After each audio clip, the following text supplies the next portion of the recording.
Assalamualaikum warahmatullahi wabarakatuh. Perkenalkan saya Marsha Adilin Purnomo dengan NIM G002100 dari kelompok B5. Di sini saya akan membahas mengenai anatomi dinding abdomen, rektum, dan peritoneum. Yang pertama yaitu dinding abdomen. Ini dibagi menjadi dinding abdomen anterolateral, ini di sini, dan dinding abdomen posterior. Lalu untuk lapisan-lapisannya, yang pertama untuk dinding anterolateral dari superficial ke profunda, yang pertama yaitu kulit. Ini kulit. Lalu ada fascia superficialis yang ada dua macam, yaitu fascia Kemper dan fascia Scarpa. Lalu ada fascia profunda. Lalu ada musculi et aponeurosis. Lalu ada fascia transversalis. Dan fascia extraperitoneal dan peritoneum parietal. Untuk yang di gambar ini itu hanya terlihat 3 muskulus karena ini potongan untuk otot yang ada di lateral. Nah, lalu untuk lapisan pertama yaitu kulit. Nah, kulit ini tuh melekat pada struktur yang terletak di bawahnya dengan longgar kecuali pada umbilikus. Lalu untuk fascia superficialis ini memiliki lapisan yang berbeda antara atas umbilikus dan bawah umbilikus. Di superior umbilicus, fascia superficialis hanya terdiri dari jaringan subkutan yang tetap konsisten dengan lapisannya. Namun, di inferior umbilicus, pada bagian terdalam dari jaringan subkutan diperkuat oleh banyak serat elastis dan kolagen, sehingga memiliki dua lapisan yaitu fascia Kemper dan fascia Scarpa. Lalu, untuk fascia Kemper, ketebalannya bervariasi dan merupakan situs utama penyimpanan lemak. Sedangkan untuk fascia Scarpa, itu merupakan lapisan membranosa tipis yang memiliki sedikit atau tanpa lemak. Fascia Scarpa. Nah, pada pria, fascia superficialis ini berlanjut untuk membentuk lapisan fascia khusus berisi sabut-sabut otot polos, yaitu fascia dartos. Sedangkan pada wanita, lapisan superficialis ini merupakan komponen labium maius pudenda. Lalu untuk lapisan kedua yaitu lapisan profunda. Nah, setiap flat muscle akan tertutup oleh suatu lapisan fascia profundus di fascies anterior dan posteriornya. Sebenarnya lapisan ini itu secara umum tidak nampak jelas, kecuali pada musculus transversus abdominis yang berkembang lebih baik. Lalu untuk musculi et aponeurosis. Jadi untuk di bagian anterolateral ini dapat dibagi menjadi 2 kelompok otot. Yang pertama yaitu untuk flat muscle. Ini yang ini. 3 ini. Nah, dari superficial ke profunda yang pertama yaitu musculus obliquus externus. Aras rambut muskulus ini tuh inferomedial, yaitu membentuk huruf V. Sedangkan untuk yang kedua, yaitu musculus obliquus internus, ini supromedial, yaitu membentuk huruf A, seperti huruf A. Sedangkan untuk yang paling profunda, yaitu musculus transversus abdominis ini. Lalu untuk kelompok kedua, yaitu vertical muscle, terdiri dari 2 otot, yaitu musculus rectus abdominis ini, yang panjang. Lalu untuk musculus pyramidalis ini. Nah, ini berbentuk triangular dan sangat kecil. Dan tidak semua orang mempunyai otot ini. Sekitar 20% orang tidak mempunyai otot ini. Lalu pada dinding perut anterior ini terdapat garis berserat, garis tengah tunggal, yaitu linea alba yang dibentuk oleh aponeurosis, musculus obliquus internus, musculus obliquus externus, dan musculus transversus abdominis. Median lapisan selubung rectus ini membentang dari processus xiphoideus hingga symphysis pubis. Jadi umbilicus ini juga melewati linea alba. Nah, lalu di batas bawah aponeurosis musculus obliquus externus membentuk suatu ligamen yaitu ligamentum inguinal ini yang tekstil dan yang sinistra. Jadi dia membentang dari sias sampai ke tuberculum pubicum dan melipat membentuk kanalis inguinalis. Jadi musculus rectus abdominis tadi itu berjalan secara vertikal pada dinding abdomen anterior. Nah, jumlahnya itu sepasang, di mana otot ini dipisahkan oleh linea alba. Ini tadi. Nah, musculus rectus abdominis ini dibagi menjadi bagian yang jelas oleh 3 intersectiones tendinae. Ini yang pertama terletak di bawah processus xiphoideus, yang kedua terletak setinggi umbilicus, dan yang ketiga itu di antara keduanya. Nah, otot ini, jadi musculus rectus abdominis ini dibungkus oleh vagina musculi recti abdominis, sesuai dengan namanya, yaitu sarung yang membungkus musculus rectus abdominis. Nah, vagina musculi recti ini itu terbentuk oleh aponeurosis tiga musculus. Di musculus obliquus externus, musculus obliquus internus, dan musculus transversus abdominis. Yang berisi musculus rectus abdominis tadi, lalu juga berisi arteri vena epigastrica superior et inferior, dan ujung terminal nervi intercostalis 6 hingga 11, dan nervus subcostalis. Vagina muscular recti abdominis ini membungkus sempurna, yaitu pada bagian fasies, anterior dan fasies posterior 3/4 superior dari musculus rectus abdominis. Ini anterior dan posterior. Akan tetapi untuk 1/4 inferiornya hanya membungkus fasies anterior. Nah, karena fasies posterior tidak terbungkus oleh vagina muscular recti tadi, musculus ini berkontak langsung dengan fascia transversalis. Nah, untuk batas dari superior dan inferior tadi disebut dengan linea arcuata. Lalu untuk lapisan selanjutnya yaitu fascia transversalis. Nah, fascia transversalis ini merupakan lapisan berkelanjutan dari fascia profunda yang memagari kavitas abdominalis dan lanjut ke dalam kavitas pelvis. Dan yang paling terlihat itu pada musculus transversus abdominis. Ini. Lalu ada fascia extraperitonealis yang memisahkan fascia transversalis dengan peritoneum parietal. Nah, fascia extraperitonealis ini dibagi menjadi dua. Yang pertama, untuk yang menghadap ke sisi anterior tubuh ini disebut dengan preperitoneal. Sedangkan untuk yang posterior tubuh disebut dengan retroperitoneal. Lalu, untuk yang terakhir yaitu adalah peritoneum parietal yang akan dibahas di slide yang belakang. Lalu untuk dinding abdomen posterior, itu dari superficial ke profunda, yang pertama yaitu lapisan kulit, lalu fascia superficialis dorsi, lalu ada musculus yang terbagi menjadi beberapa lapisan. Untuk yang lapisan pertama yaitu musculus latissimus dorsi. Lapisan kedua ada musculus obliquus externus abdominis. Lapisan ketiga musculus erector spinae. Lalu ada musculus longissimus dorsi yang tidak terlihat. Lalu ada musculus serratus posterior inferior. Ini. Lalu untuk lapisan ketiga ada musculus multifidus, musculus interspinalis, dan musculus obliquus internus abdominis. Ini. Lalu untuk lapisan yang terakhir yaitu lapisan keempat ada musculus quadratus lumborum, ada musculus ellipsoas, ini yang terlihat yang musculus psoas mayor, lalu ada musculus transversus abdominis. Lalu untuk lapisan selanjutnya yaitu fascia extraperitonealis yang berisi jaringan lemak, lalu ada peritoneum parietal. Ini. Parietal, terlihat.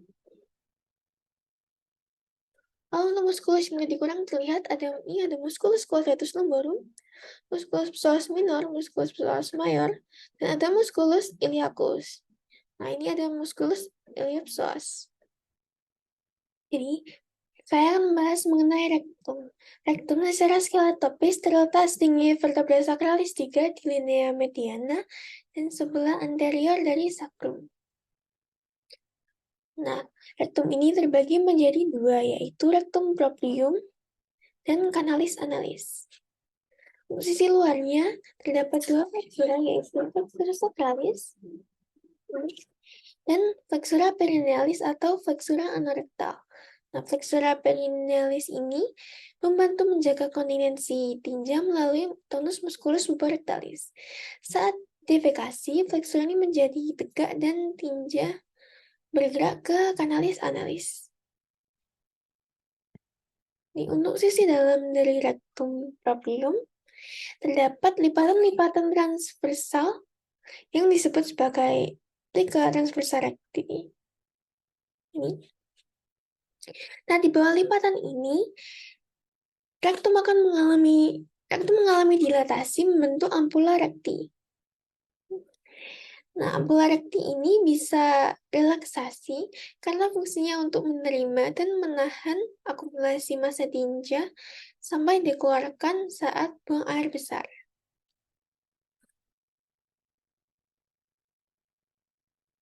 Lalu untuk zona transisi dari rektum proprium ke canalis analis ditandai dengan linea anorectalis ini.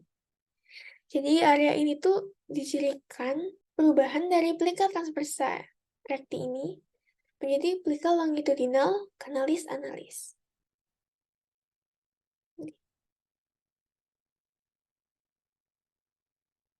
Lalu untuk zonanya terdapat zona columnaris ini yang terdiri dari lipatan longitudinal yang dibentuk dari corpus cavernosum. Lalu ada pecten analis yang merupakan epitelium squamous kompleks yang non-konifikasi yang menimbulkan zona putih di mukosa atau zona alba. Garis superior dari zona ini adalah linea pectinata, itu garis bergerigi mengikuti katup anal. Di bagian ini juga terdapat valvula analis. Nih. Lalu ada zona kutanea, yaitu kulit eksternal, yang dibatasi secara tidak konsisten oleh linea anokutanea. Nih. Di garis ini. Lalu juga terdapat terdapat zona hemoroidales yang merupakan tempat yang memungkinkan terjadinya benjolan hemoroid karena pelebaran venae hemoroidales. Untuk internal hemoroid terjadi di atas linea pectinata, sedangkan untuk ini linea pectinata di atasnya, sedangkan untuk eksternal hemoroid terjadi di bawah linea pectinata. Nah, pada permukaan dijumpai beberapa bagian. Yaitu ini yang pertama yaitu columna annales Mulcagni. Ini.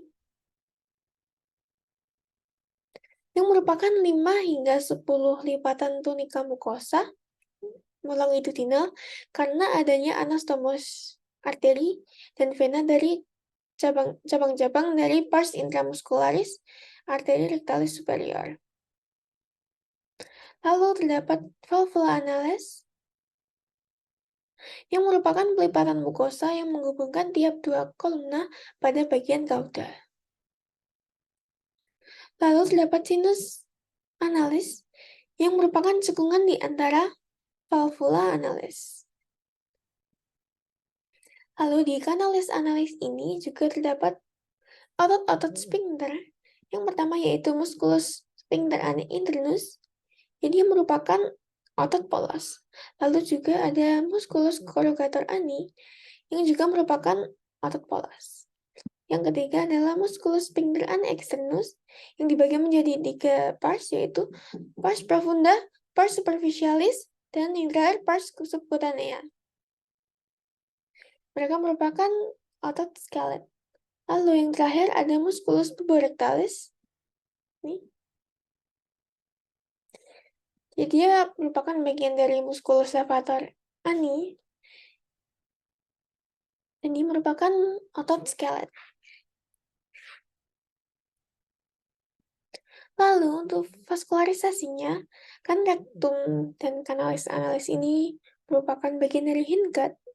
Maka dari itu, dia divaskularisasi oleh arteri rectalis superior yang merupakan cabang dari arteri mesenterica inferior.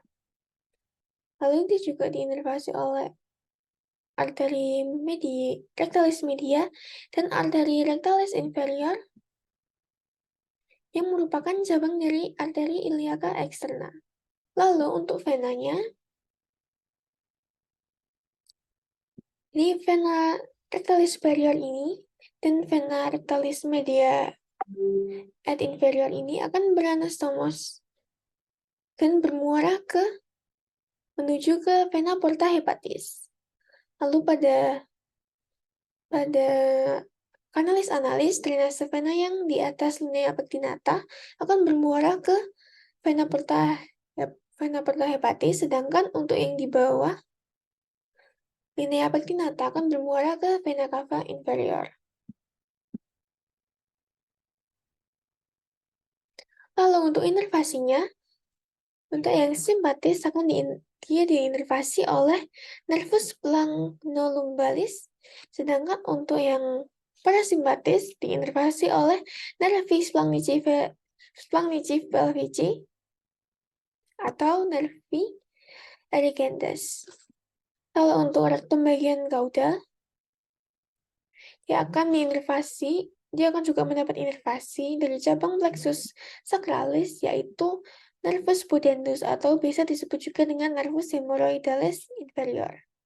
Lalu saya akan membahas mengenai peritoneum. Peritoneum sendiri merupakan selaput serosa yang melapisi dinding rongga perut dan terletak pada organ perut dan panggul. Nah, peritoneum ini dibedakan menjadi dua. Yang pertama yaitu peritoneum parietal, lalu peritoneum visceral. Nah, untuk peritoneum parietal ini merupakan lapisan yang melapisi bagian dalam dinding abdomen dan menjadi bagian dari dinding abdomen. Sedangkan peritoneum visceral merupakan lapisan peritoneum yang melapisi langsung permukaan organ visceral abdominis. Baik sebagian permukaan organ atau disebut sebagai organ retroperitoneal, jadi hanya menutupi bagian anterior dari organ, atau seluruh permukaan organ disebut sebagai organ intraperitoneal. Nah, lalu untuk organ-organ yang termasuk sebagai organ intraperitoneal yaitu gaster, duodenum pars superior, jejunum, ileum, appendix piriformis, colon transversum, colon sigmoidea, pankreas pars cauda, lien, dan hidrar hepar. Lalu untuk organ yang termasuk sebagai organ retroperitoneal, yang pertama yaitu glandula suprarhenalis, aorta, duodenum kecuali pars superior, lalu pankreas kecuali cauda, lalu ureter, the colon ascendens et descendens, lalu ada kidney atau ren, lalu ada esophagus, dan yang terakhir yaitu rectum. Lalu saya akan membahas mengenai duplikator peritoneum. Nah, duplikator peritoneum ini terdapat 3 jenis. Yang pertama yaitu omentum. Nah, omentum ini juga dibedakan menjadi dua, yaitu omentum maius dan omentum minus. Nah, yang pertama yaitu untuk omentum maius ini. Nah, ini lipatan peritoneum yang luas seperti apron dan melekat ke kurvatura mayor dari gaster. Dan bagian pertama duodenum atau duodenum pars superior. Nah, omentum maius ini menggantung ke inferior di atas colon transversum dan jejunum dan ileum. Nah, di omentum maius ini terdapat dua arteria dan vena yang menyertainya, yaitu vasa gastroomentalis dextra dan vasa gastroomentalis sinistra. Nah, itu terletak di antara dua lapisan apron peritoneum tepat di inferior curvatura mayor. Nah, untuk omentum maius ini terdiri dari 4 ligamen, yaitu ligamen gastrocolica, ligamen gastrosplenica, ligamen gastrosplenica, dan yang terakhir, ligamen splenorenal. Lalu, untuk omentum minus ini terbentang dari kurvatura minor gaster, dan bagian pertama duodenum atau duodenum pars superior. Nah, untuk ligamen yang membentuk omentum ini ada dua, yaitu ligamen hepatogastricum dan ligamen hepatoduodenal, sesuai dengan namanya. Jadi, untuk ligamen-ligamen di omentum ini, semuanya sesuai dengan organ yang dihubungkan. Lalu yang kedua yaitu mesenterium. Nah, mesenterium sendiri merupakan lipatan peritoneum yang melekatkan viscera ke dinding posterior abdomen. Nah, mesenterium memungkinkan adanya pergerakan dan menyediakan tempat untuk lewatnya vasa, nervi, dan limfatikus untuk mencapai viscera. Yang termasuk dari struktur ini, yang pertama yaitu mesenterium yang menghubungkan jejunum dan ileum ke dinding posterior abdomen. Lalu yang kedua itu mesocolon transversum yang menghubungkan colon transversum. Lalu ada mesocolon sigmoidium yang menghubungkan colon sigmoidium. Ini juga sama seperti tadi, jadi namanya sesuai dengan organ yang dihubungkan ke dinding posterior abdomen. Lalu untuk yang terakhir yaitu ligamentum peritonei yang melekatkan antar organ ke organ lain atau ke dinding posterior abdomen. Dan ligamen ini juga dapat membentuk bagian dari omentum. Untuk organ hepar, terdapat ligamen falciform ini. Lalu ada ligamen hepatogastricum yang menghubungkan hepar dengan gaster. Lalu ada ligamen hepatoduodenal yang menghubungkan hepar dan duodenum. Lalu untuk gaster terdapat ligamentum gastrosplenicum ini yang menghubungkan gaster dan lien. Lalu ada ligamentum gastrophrenica yang menghubungkan gaster dan diafragma. Lalu ada ligamentum gastrocolica yang menghubungkan gaster dengan kolon. Nah, masih pada dinding abdomen ini, jadi pada dinding abdomen ini terdapat dua kavum, yaitu kavum peritoneum mayor dan kavum peritoneum minor. Yang pertama yaitu kavum peritoneum mayor atau juga disebut sebagai saccus mayor atau greater sac. Nah, saccus mayor ini menempati sebagian besar ruang di cavitas peritonealis. Ini. Dimulai dari superior pada diafragma dan berlanjut ke inferior sampai ke dalam cavitas pelvis. Nah, saccus ini dimasuki ketika peritoneum parietal telah ditembus.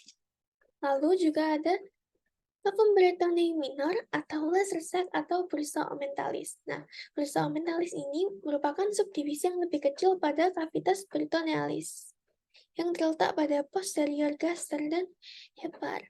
Dan bursa omentalis ini akan berhubungan dengan saccus mayor melalui suatu lubang, yaitu foramen omental atau foramen epiploica.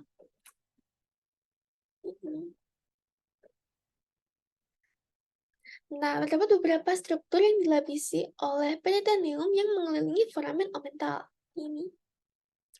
Nah, struktur-struktur tersebut termasuk vena porta hepatis, arteri hepatica propria, dan ductus choledocus di anterior, vena cava inferior di posterior, lobus caudatus hepatis di superior, dan bagian pertama duodenum di inferior.